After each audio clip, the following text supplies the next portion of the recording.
ಸ್ನೇಹಿತರೆ ನಮಸ್ಕಾರ. ನಾನು ನಿಮ್ಮ ನಿಹಾ ಟ್ರಾವೆಲ್ಸ್ ಗಿರೀಶು. ಇವತ್ತು ನಮ್ಮನೇಲಿ ಯುಗಾದಿ ಸ್ಪೆಷಲ್ಲು. ನಿಮ್ಮನೇಲಿ ಏನು ಅನ್ನೋದು ಕೂಡ ನನಗಿನ್ನೂ ಗೊತ್ತಿಲ್ಲ. ಮುಂದೆ ಪೂರ್ತಿ ವಿಡಿಯೋ ನೋಡಿ ದಯವಿಟ್ಟು ಸಬ್ಸ್ಕ್ರೈಬ್ ಆಗಿ, ಚಾನಲ್ ಲೈಕ್ ಮಾಡಿ, ಕಮೆಂಟ್ ಮಾಡಿ, ಶೇರ್ ಮಾಡಿ. ಇವತ್ತು ನನ್ನ ಗ್ರಾಮದಲ್ಲಿರ್ತಕ್ಕಂಥ ನನ್ನ ಮನೆಯಲ್ಲಿ ನಾನು ಇವತ್ತು ಬೆಳಗ್ಗೆ ಎದ್ದು ಸೀದಾ ಒಂದು ವಿಡಿಯೋ ಮಾಡಿ ಕ್ಲಿಪ್ಪಿಂಗ್ ಹಾಕೋಣವ, ಇವತ್ತು ಯುಗಾದಿ ಸ್ಪೆಷಲ್ ಏನೆಂದು ನಿಮಗೆ ತಿಳಿಸೋಣ ಅನ್ನೋ ಒಂದು ಖುಷಿಯಿಂದ ನಾನು ಕೂಡ ಇವತ್ತೆಲ್ಲ ಬೆಳಗ್ಗೆ ಎದ್ದು ಗಾಡಿಗಳು ಎಲ್ಲ ತೊಳೆದು, ಕಾರುಗಳನ್ನು ಕೂಡ ಎಲ್ಲನೂ ತೊಡೆದು ಅಲ್ಲಿಂದ ಸೀದಾ ಹೊರಗಡೆ ಹೋಗಿ ಬಂದು ಮನೆಗೆ ಕೂಡ ಹೋದೆ. ಒಳಗಡೆ ಎಂಟ್ರಿ ಕೂಡ ಆದೆ. ಅಲ್ಲಿಂದ ಕೂಡ ಮನೆ ಒಳಗಡೆ ಹೋಗಿ ಎಲ್ಲ ಸ್ವಚ್ಛವಾಗಿ ಇಟ್ಕೊಂಡಿದ್ದಾರೆ, ಏನು ಮಾಡ್ತಾಯಿದ್ದಾರೆ ನೋಡೋಣ ಅಂತ ಹೇಳಿ ದೇವ್ರ ಮನೆ ಒಳಗಡೆ ಹೋದೆ. ನನ್ನ ಮನೆ ದೇವತೆ, ನನ್ನ ಮನೆ ಒಡತಿ ಎಲ್ಲವನ್ನೂ ಕೂಡ ರೆಡಿ ಮಾಡ್ತಾ ಕೂತ್ಕೊಂಡಿದ್ಲು. ತಡಿ ಅಂದ್ಬಿಟ್ಟು ಎಲ್ಲನೂ ವಿಡಿಯೋ ಮಾಡಿಕೊಂಡು ನಿಮಗೊಂದು ಕ್ಲಿಪ್ಪಿಂಗ್ ತೋರಿಸೋಣ, ಏನಿದೆ ಇವತ್ತು ನಮ್ಮನೆ ಸ್ಪೆಷಲ್ಲು ಕೂಡ ನನಗೂ ಕೂಡ ಗೊತ್ತಿಲ್ಲ. ಹಾಗಾಗಿ ದೇವ್ರ ಮನೆಯೆಲ್ಲ ಸುತ್ತಾಡಿಕೊಂಡು ಹಾಗೆ ಹಾಲ್ಗೆ ಬಂದೆ. ಅಲ್ಲಿ ನಮ್ಮ ತಾಯಿ ಶಾಂತಮ್ಮರವರು ಈ ಒಂದು ರೀತಿಯಲ್ಲಿ ಸ್ವಚ್ಛವಾಗಿ ಶುದ್ಧಿಯಾಗಿ ರೆಡಿಯಾಗಿ ನಿಂತಿದ್ದರು. ಅಲ್ಲೇ ಕೂಡ ನಮ್ಮ ಅಜ್ಜಿ ತಾತ ಎಲ್ಲ ಕೂಡ ಇದ್ದರು. ಅವ್ರನ್ನೆಲ್ಲರನ್ನೂ ಕೂಡ ಒಂದು ಸಲ್ಯೂಟ್ ಹೊಡೆದು ಮಾತಾಡಿಸ್ಕೊಂಡು ಸೀದಾ ನನ್ನ ಮಗಳು ಎಲ್ಲಿದ್ದಾಳೆ ನೋಡೋಣ ಅಂತ ಹೇಳಿ ನಿಹಾ ಎಂದು ಕರೆದೆ. ಅಷ್ಟೊತ್ತಿಗೆ ಅವಳೇ ಕೂಡ ಓಡಿ ಬಂತ ನಿಂತಿದ್ಲು. ಅಲ್ಲಿಂದ ಡಾಡಾ ಹಾಲನ್ನು ಮುಡುಗು ಬಿಸಿ ಮಾಡಲಿಕ್ಕೆ ಅಂತ ಹೇಳಿದ್ಲು. ಹಾಗೆ ಅಡುಗೆ ಮನೆಗೆ ಹೋಗ್ತಾ ಒಳಗಡೆ ಹೋದರೆ ಅಲ್ಲೊಂದು ಅಚ್ಚರಿ ಕಾದಿತ್ತು. ಆ ಅಚ್ಚರಿ ಏನಪ್ಪ ಅಂದರೆ ನನ್ನ ಫೇವ್ರೇಟ್ ಆಗಿರ್ತಕ್ಕಂಥ ಒಂದು ಒಬ್ಬಟ್ಟು.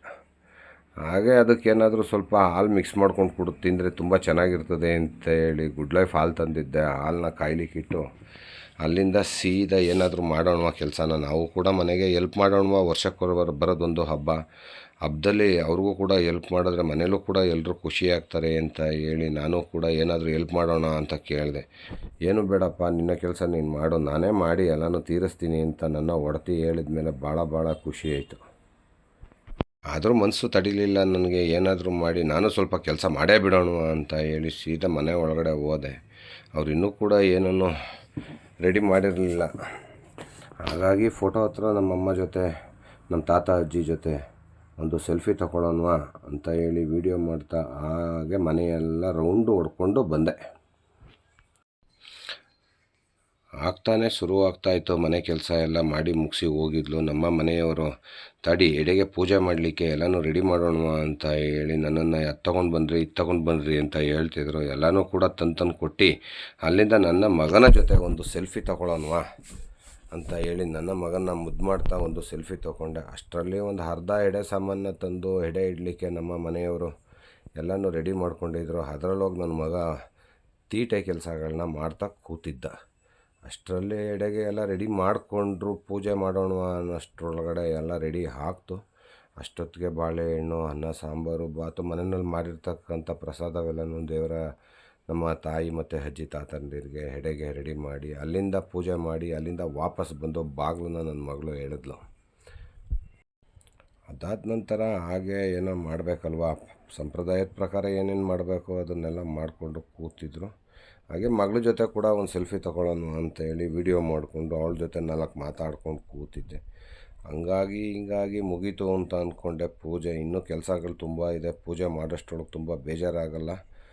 ಬೇಗ ಬೇಜಾರಾಗೋಕ್ಕಿಂತ ಮುಂಚೆ ಪೂಜೆ ಮಾಡಿ ಅವ್ರ ಆಶೀರ್ವಾದ ಪಡೆದು ಮುಂದಿನ ಕೆಲಸಗಳನ್ನ ಮಾಡೋಣ ಅಂತೇಳಿ ಮನೆ ಬಾಗಿಲಿಗೆ ನೀರು ಹಾಕ್ಬಿಟ್ಟು ತಟ್ಟಿ ನಮ್ಮ ಅಜ್ಜ ತಾತಂದರು ಪೂಜೆ ಮುಗಿಸ್ಕೊಂಡು ಹೋಗಿರ್ತಾರೆ. ನಾವು ಒಳಗಡೆ ಪ್ರಸಾದ ತಗೊಳ್ಳೋಣ ಅಂತ ಹೇಳಿ ಒಳಗಡೆ ಹೋಗಬೇಕಿತ್ತು. ಅಷ್ಟರಲ್ಲಿ ನನ್ನ ಮಗ ಓಡಿ ಪ್ರಸಾದ ತಿನ್ನಲು ಹೋದ. ಇನ್ನೇನಪ್ಪ ಪ್ರಸಾದ ತಿಂದ್ಕೊಂಡು ನಾನು ಕೂಡ ಹೋಗೋಣ ಅನ್ನೋಷ್ಟರಲ್ಲಿ ಪ್ರಸಾದ ನೋಡಿದೆ. ನಾನು ಕೂಡ ಸ್ವಲ್ಪ ಏನಾದರೂ ತಿಂದ್ಕೊಂಡು ಹೋಗೋಣ ಅಂತ ಹೇಳಿ ರೂಮಲ್ಲಿ ಬಾಗಿಲು ಹಾಕಿದ್ದು ಅದನ್ನು ಕೂಡ ತೆಗೆದು ಒಳಗಡೆ ಹೋಗಿ ಪ್ರಸಾದ ನೋಡಿ ಕೈ ಮುಗಿದು ಪ್ರಸಾದ ಸೇವಿಸಲು ರೆಡಿ ಆದವಿ. ಅದಾದ ನಂತರ ನನ್ನ ಮಗ ಅಜ್ಜ ತಾತನಿಗೆ ನಮಸ್ಕರಿಸಿ ಅಲ್ಲಿಂದ ಏನಾದರೂ ಮಾಡೋ ನೆಕ್ಸ್ಟು ಈಗ ಮುಂದೆ ಏನು ಮಾಡೋದು ಅಂತ ಕೇಳ್ದೆ. ಬಾ ಹೋಗಿ ಊಟ ಗೀಟ ಮಾಡೋಣ ಅಂತ ಕರೆದ್ವಿ. ಅಂಥದ್ರಲ್ಲೂ ಕೂಡ ಅವನು ಆಯಿತು ಡಾಡಾ ಹೋಗಿ ಊಟ ಮಾಡೋಣ, ಏನು ಕೊಡಿಸ್ತೀಯ ಸ್ಪೆಷಲ್ಲು ಅಂತ ಅಂದ. ಎಡೆಗೆ ಮಾಡಿರ್ತಕ್ಕಂಥ ಬೇವು ಬೆಲ್ಲ ತಿಂದು ಇವತ್ತು ಆರೋಗ್ಯಕರ ಸುಖಕರವಾಗಿರೋ ನಿನ್ನ ಜೀವನದಲ್ಲೂ ಸಿಹಿ ಕಹಿ ಬರಲಿ ಅನ್ನೋ ಒಂದು ಖುಷಿಯಿಂದ ಅವ್ರಿಗೆ ಬೇವು ಬೆಲ್ಲ ತಿನ್ನಿಸಿದ್ರೆ ಅವನು ತಿಂದೆ ಏನೇನೋ ನಾಟಕ ಆಡಿಕೊಂಡು ಕೂತಿದ್ದ. ಅದಾದ ಮೇಲೆ ಇದ್ದಾಳೆಲ್ಲ ನನ್ನ ಮಗಳಿಗೆ ಸ್ವಲ್ಪ ತಿನ್ಸೋನು ಅಂತ ಹೇಳಿ ಅವಳಿಗೂ ಕೂಡ ತಿನ್ಸೋಕ್ಕೆ ಪ್ರಯತ್ನ ಮಾಡಿದ್ವಿ. ಅವಳು ಕೂಡ ತಿನ್ನಲಿಕ್ಕೆ ಹಿಂದೆ ಮುಂದೆ ಆಡ್ತಿದ್ಲು. ಅವಳಿಗೂ ಕೂಡ ತಿನ್ನಿಸ್ಬಿಟ್ಟು ಅಲ್ಲಿಂದ ಪ್ರಸಾದ ಸ್ವೀಕರಿಸೋಣ ಅಂತ ಹೇಳಿ ನಮ್ಮ ಒಡತಿಗೆ ಹೇಳಿದೆ. ಅನ್ನ ಸಾಂಬಾರು ಏನೇನು ಮಾಡಿದ್ರು ಎಲ್ಲ ತೊಗೊಂಡು ಜಡ್ದು ಬಿಸಾಕೋಣ. ಯುಗಾದಿ ಹಬ್ಬ ಇದ್ದದ್ದೇ ವರ್ಷ ಪೂರ ಮಾಡಬೇಕು ನಾವು ಯುಗಾದಿನ ಅನ್ನೋ ಉದ್ದೇಶದಿಂದ ಊಟಕ್ಕೆ ಕೊಟ್ಟರು. ಒಬ್ಬಟ್ಟು, ಪಲ್ಯ, ಅನ್ನ ಸಾಂಬಾರು ಎಲ್ಲ ಕೊಟ್ಟರು. ಅದನ್ನೆಲ್ಲ ಸೇವಿಸಿ ಅಲ್ಲಿಂದ ತಾಡಿ ನನ್ನ ಮನೆ ದೇವರು ಅಂಕನಾಥೇಶ್ವರ ಮತ್ತು ಲಕ್ಷ್ಮೀದೇವಿ ನೋಡಿ ಬರೋಣ ಅಂತ ಹೋದೋ. ಲಕ್ಷ್ಮೀದೇವಿಗೆ ಹೋಗ್ಲಿಕ್ಕಾಗಲಿಲ್ಲ. ಅಂಕನಾಥೇಶ್ವರ ದೇವಸ್ಥಾನದ ದರ್ಶನ ಮಾಡಿ ಬರೋಣ ಅಂಥೇಳಿ ನನ್ನ ಗ್ರಾಮದಲ್ಲಿರ್ತಕ್ಕಂಥ ನನ್ನ ಮನೆ ದೇವರು ಅಲ್ಲಿಗೆ ಕೂಡ ಹೋದೆ. ಅಲ್ಲಿ ಒಂದು ಫೋಟೋ ಕ್ಲಿಪ್ಪಿಂಗ್ನ ತಗೊಂಡು ನಿಮಗೆಲ್ಲ ತೋರಿಸೋಣ ಅಂತ ಹೇಳಿ ಈ ಒಂದು ವಿಡಿಯೋನ ಮಾಡಿಕೊಂಡು ಅಲ್ಲಿಂದ ಸೀದಾ ದೇವರ ದರ್ಶನಕ್ಕೆ ಹೋದೋ. ಅಲ್ಲೋದ್ರೆ ತುಂಬ ಜನ ಇದ್ದರು. ಐನೋರು ಏನು ಮಾಡ್ತಾರೆ, ತುಂಬ ಲೇಟ್ ಆಗ್ಬೋದು ಅಂತ ಅಂದ್ಕೊಂಡೆ. ಇಲ್ಲ ಬನ್ನಿ ಅಂತ ಹೇಳಿ ನನಗೂ ಕೂಡ ಮುಂದೆ ನಿಲ್ಲಿಸಿ ದೇವರ ದರ್ಶನ ಪಡೀಲಿಕ್ಕೆ ನಮಗೆ ಅವಕಾಶ ಮಾಡಿಕೊಟ್ರು ನಮ್ಮೂರಲ್ಲಿರ್ತಕ್ಕಂಥ ಪರಮೇಶ್ವರ ಐನೋರು. ಅಲ್ಲಿ ದೇವರಿಗೆ ಕೈ ಮುಗಿದು ಅಂಕನಾಥೇಶ್ವರ ಹಾಗೂ ಅನ್ನಪೂರ್ಣೇಶ್ವರಿ ದೇವಿಯ ದರ್ಶನ ಮಾಡಿ ಅಲ್ಲಿಂದ ಮಂಗಳಾರತಿ ತೊಗೊಂಡು ಅಲ್ಲಿಂದ ಸೀದಾ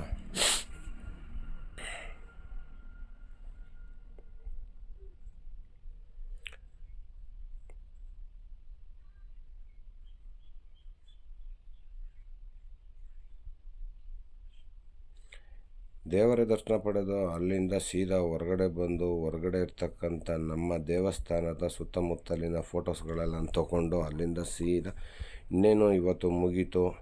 ಎಲ್ಲರೂ ಈ ಒಂದು ದೇವರ ದರ್ಶನ ಮಾಡಿ ಹಬ್ಬದಲ್ಲಿ ಯುಗಾದಿ ಹಬ್ಬದ ಶುಭಾಶಯಗಳನ್ನ ಹೇಳ್ತಾ ಇದ್ದೀನಿ. ದೇವರ ದರ್ಶನ ಮಾಡಿ ಅಲ್ಲಿಂದ ಸೀದಾ ಮುಂದೆ ಇರ್ತಕ್ಕಂಥ ಕಾರ್ಯಕ್ರಮಗಳನ್ನ ನೋಡೋಣ. ಈ ಒಂದು ವಿಡಿಯೋನ ಎಂಡ್ ಮಾಡೋಣ ಅಂತ ಅಂದ್ಕೊಂಡು ಈ ಒಂದು ವಿಡಿಯೋ ಪೂರ್ತಿ ನೋಡೋದವ್ರಿಗೆ ಯುಗಾದಿ ಹಬ್ಬದ ಶುಭಾಶಯಗಳನ್ನು ಕೂಡ ಹೇಳ್ತಾ ನಮಸ್ಕರಿಸ್ತಾ ನನ್ನ ಚಾನಲ್ನ ಸಬ್ಸ್ಕ್ರೈಬ್ ಮಾಡಿ, ಲೈಕ್ ಮಾಡಿ, ಕಮೆಂಟ್ ಮಾಡಿ. ಇನ್ನೂ ಮುಂದಿನ ಹೆಚ್ಚಿನ ವೀಡಿಯೋಗಳನ್ನ ನಾನು ನಿಮಗೆ ತೋರಿಸ್ಬೇಕು ಅಂತ ಅಂದ್ಕೊಂಡಿದ್ದೀನಿ. ನನ್ನ YouTube channel Niha space travel space Girish, ಆ ಒಂದು ಲಿಂಕು ಬಯೋದಲ್ಲಿದೆ. ದಯವಿಟ್ಟು ಚಾನಲ್ ಸಬ್ಸ್ಕ್ರೈಬ್ ಆಗಿ ಇನ್ನೂ ಹೆಚ್ಚು ವೀಡಿಯೋಗಳನ್ನ ನಿಮಗೆ ತೋರಿಸ್ಬೇಕು ಅಂತ ಹೇಳಿ ಬಯಸಿದ್ದೀನಿ. ಜೈ ಕನ್ನಡಾಂಬೆ. ಯುಗಾದಿ ಹಬ್ಬದ ಶುಭಾಶಯಗಳು.